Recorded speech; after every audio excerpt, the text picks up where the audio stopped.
Although trying hard not to push, Jane could feel the baby coming. She didn't want it to be born before the doctor entered. So inhaling deeply, she tried to relax, but the urge to push was overwhelming. No longer able to hold back what Mother Nature makes occur naturally, the infant came out. The small baby lay at the end of the table as Jane leaned forward and picked it up. She held it close to her body to keep it warm until the doctor entered the room. Hello, welcome to In My Words. The book I am reading from is titled The Monster We Call Dad by D.A. Riles. This book is not intended for young readers. After each reading session, I will briefly give information about a chosen plant. I hope through my words you will gain insight, knowledge, and a deeper appreciation and understanding of this mysterious and intricate world.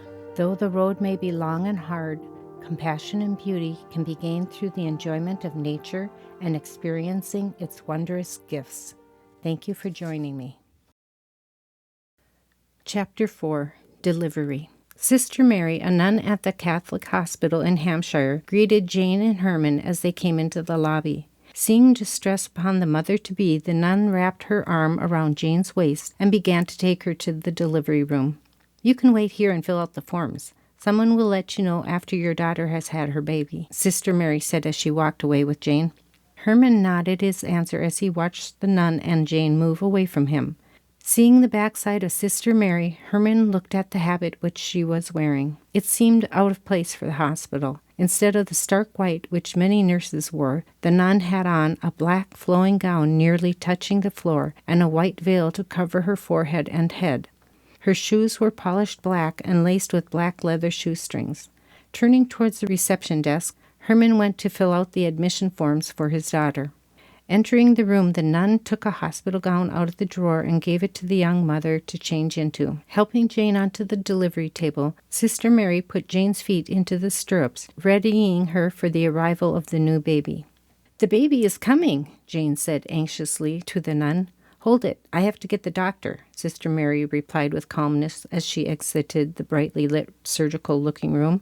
Although trying hard not to push, Jane could feel the baby coming. She didn't want it to be born before the doctor entered.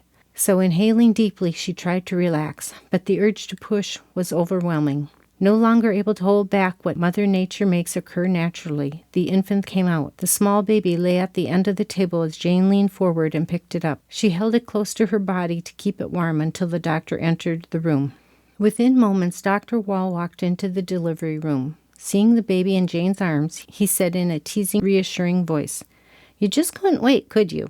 The gray-haired, somewhat heavy-set man knew Jane very well, for he had delivered her 3 previous children. His demeanor was pleasant and caring. Dr. Wall took the child from its mother's warm body, and it began to cry. He smiled and then proceeded to cut the cord. Handing the infant to Sister Mary, she took its vitals, cleaned the baby off, and checked it over carefully. Wrapping the small baby into a nice warm blanket, she handed it back to Jane. The mother of 4 thanked the nurse and cradled her new baby in her arms. Looking the tiny infant over for any signs of trauma that Tomas might have inflicted, Jane let out a sigh of relief. She was a girl. She weighed 5 pounds, 7 ounces, had thick black hair, and deep blue eyes.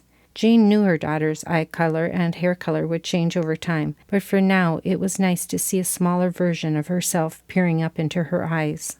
Briefly, Jane wondered what color her daughter's eyes would end up being, but then Dr. Wall broke into her thoughts, saying, "She seems to be healthy and cute, too." A broad smile passed over his aging lips as he continued. "Lots of thick black hair, just like her mama." Pausing briefly, he added, "Do you have any names picked out?" "Yes, she'll be named Sarah." "That's a pretty name. It fits her." Jane smiled her response. Her thoughts went to Dr. Wall's first comment about Sarah's state of health, for he didn't know what took place only a few months before in the Badlands. His words weren't as comforting as they should have been. Thinking back to what took place, Jane let a small shiver pass through her body. Patting Jane on the shoulder, Dr. Wall left the room as Sister Mary pushed the clear bassinet next to Jane's bed. Holding out her hands to accept the baby, Sister Mary took Sarah from Jane's extended arms and laid the baby carefully inside the small, warm bed, then helped Jane out of bed. "Let's get you cleaned up," Sister Mary said with a smile. "I'll change your sheets so they'll be nice and fresh for you when you're done using the restroom." "Thanks," replied Jane. Minutes later, the young mother was out of the bathroom. Hearing footsteps coming from behind her, Sister Mary turned around, saying, "Oh my, you're quick." "Just tired," Jane replied. "I'll diaper the baby for you while you climb into bed and make yourself comfortable." "Thanks," Jane replied sleepily. Sister Mary continued on mindlessly with her conversation. "I'm sure glad you've been through this before, otherwise I would have to show you." Taking a deep breath, she went on, "Did you know there are mothers who don't know how to change a diaper? Imagine that. I've even heard of a few women who are afraid to take their child home with them. If you're afraid of having a baby, then why did you have one in the first place?" She questioned herself more than she was actually questioning Jane. Trying to conceal her thoughts of disdain, she added with a little laugh, "Can you imagine that?"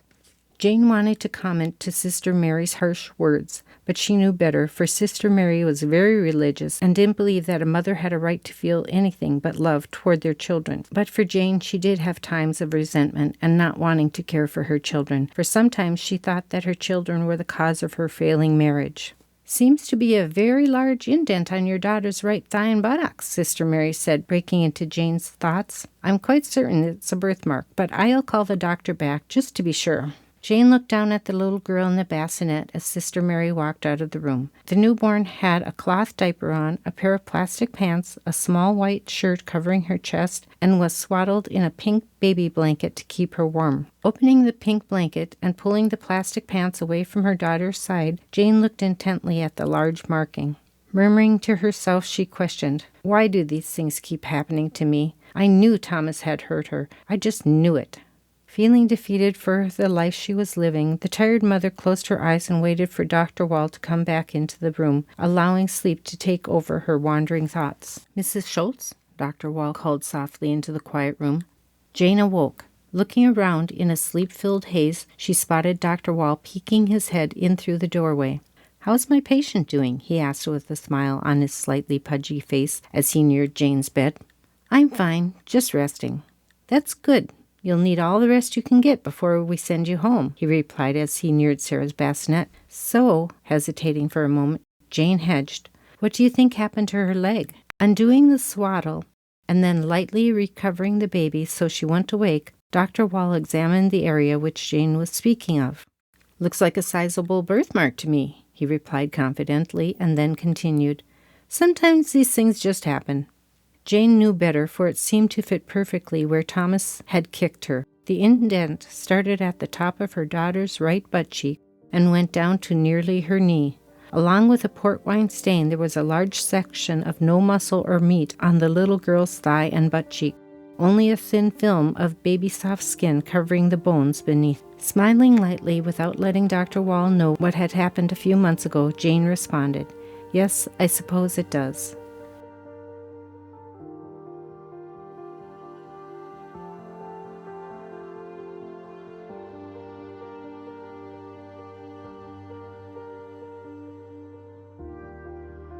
Today's highlighted plant is Borage officinalis, commonly known as borage.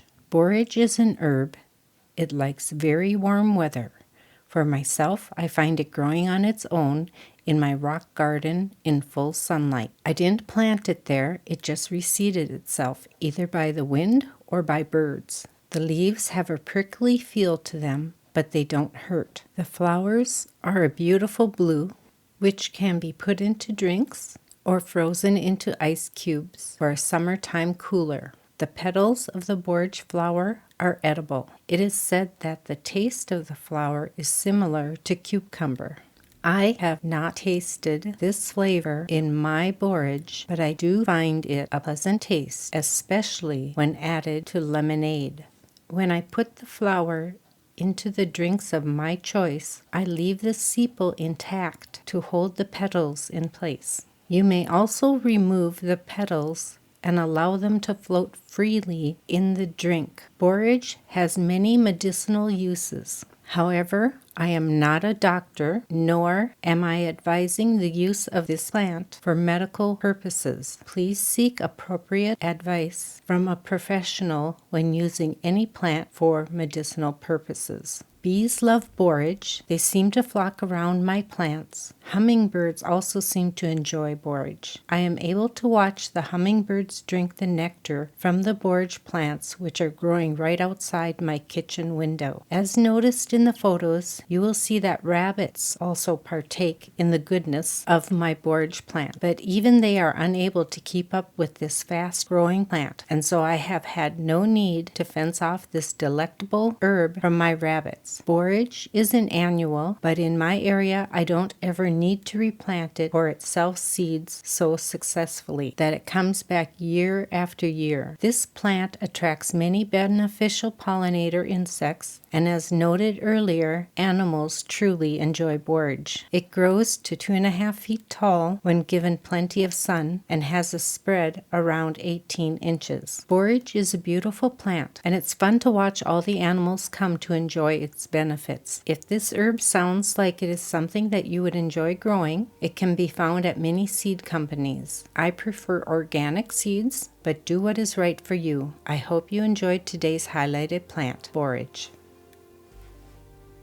Please like, share, and subscribe. Next week, I will highlight another plant and continue reading. If you would like to follow along with this reading, you may pick up the book titled The Monster We Call Dad by D.A. Riles at Amazon.com. I look forward to having you join me next week.